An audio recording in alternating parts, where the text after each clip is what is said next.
maglalaro po kayo sa NBA, so i-click niyo po itong live.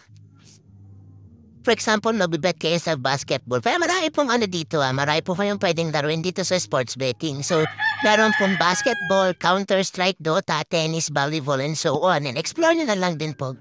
And then kapag magbe-bet po kayo, for example, dito po sa Boston and then sa Golden State Warriors, so click nyo lang po yan. Ayan, for example dito, ayan, dito po, i-click nyo lang siya and then ilalagay niyo yung amount ng bet nyo, kunwari, 100. Yan, and then done. And then, i-click nyo po ito. So, yung dito po, kapag nanalo siya or tumama siya, kasi yung odds niya na is 1.85. So, bali yung tatamaan niya lang po is 185. And then, click nyo po itong place bet. Yun. O, so kapag nailagay nyo na po, nakikita nyo dito yung bet slip nyo. So, i-click nyo lang yan para makita nyo.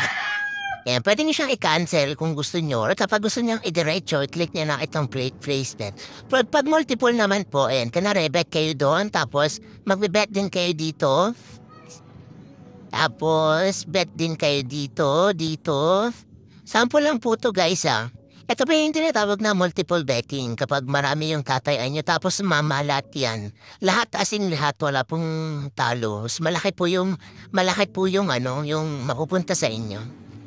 So, kunwari ganyan. So, sa 100 pesos nyo po na bet, so yung magiging total bet nyo dyan is 100.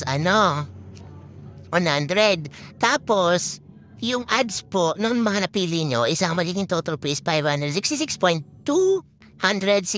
So, magiging mapapanalunan nyo po dyan sa 100 pesos na bet nyo is, ayan, bumaba ulit. So, 59,885. Ayan, so ganun kaganda. Kapag tumama lahat po yan. Pero kapag may natalong isa sa bet nyo, kahit isa doon sa tinayan nyo, talo na rin yung bet nyo. So, ganun po yan.